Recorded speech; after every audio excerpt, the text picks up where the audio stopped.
Hello everyone, welcome to dB health hub.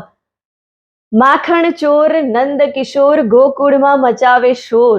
માખણ ચોર કનૈયાની આપણે ઘણી બધી વાતો સાંભળી છે અને એને માખણ પણ બહુ ભાવતું હતું. શું તમે જાણો છો કે માખણ ખાવાથી આપણે કેટલા બધા ફાયદા થાય છે? તો માખણ ખાવાના અઢળક ફાયદા છે અને માખણ ખાવાના ફાયદા વિશે જાણીને આપણે ચોંકી જઈશું કે ખરેખર માખણ ખાવામાં તો સ્વાદિષ્ટ લાગે જ છે, બધાને ભાવે જ છે, પણ ખરેખર માખણના આટલા બધા ફાયદા છે.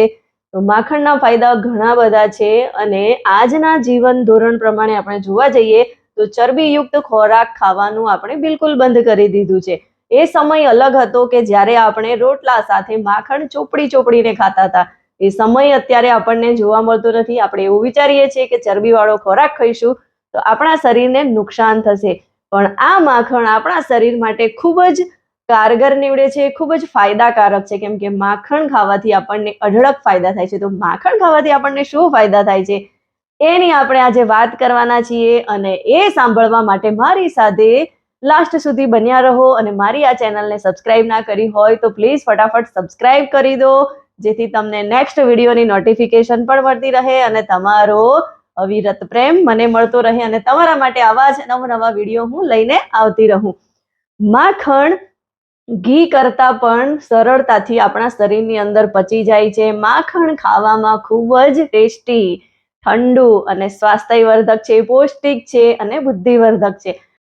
માખણની અંદર vitamin A, vitamin D, K2 અને વિટામિન ઈ આવેલા છે. આ ઉપરાંત લેસિથિન, આયોડિન અને સિલેનિયમ આવેલા છે, જે આપણા હૃદય માટે ખૂબ જ ફાયદાકારક છે.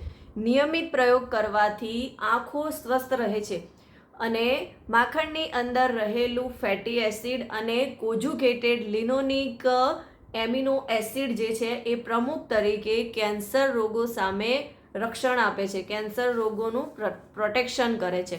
અને સર્વશ્રેષ્ઠ માખણ જો કોઈ ગણાતું હોય તો એ ગાયના દૂધનું માખણ એને સર્વશ્રેષ્ઠ અને બહુ સૌથી વધારે ફાયદાકારક માનવામાં આવે છે.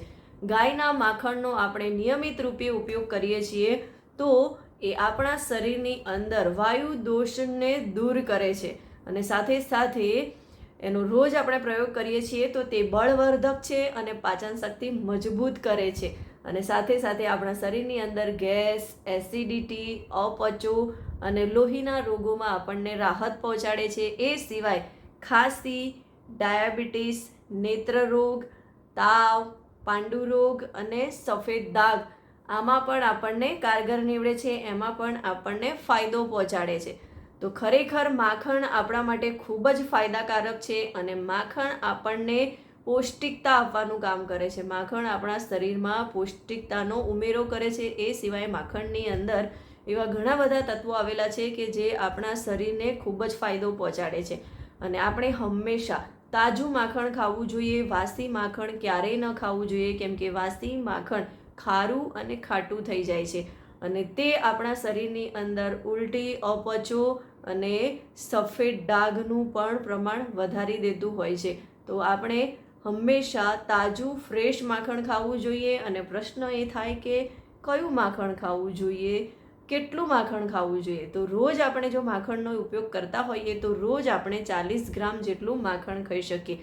માખણ આપણા શરીરને બળ આપે છે, એટલે કે બળવર્ધક છે, સાથે આપણા હૃદયને તંદુરસ્ત રાખે છે, આંખોનું તેજ વધારે છે અને સાથે સાથે માખણને બુદ્ધિવર્ધક માનવામાં આવે છે. અને એટલે જ તો આપણે બધા જ જાણીએ છીએ કે કૃષ્ણને માખણ સૌથી વધારે કેમ ભાવતું હતું અને આપણે જોઈએ છીએ કે કૃષ્ણની બુદ્ધિ કેટલી તેજ હતી, કૃષ્ણ કેટલા બળવાન હતા અને એમનું ટોટલી વ્યક્તિત્વ આપણને ખબર છે. તો ખરેખર માખણ ખાવાથી આપણને આટલા અદ્ભુત ફાયદા થાય છે.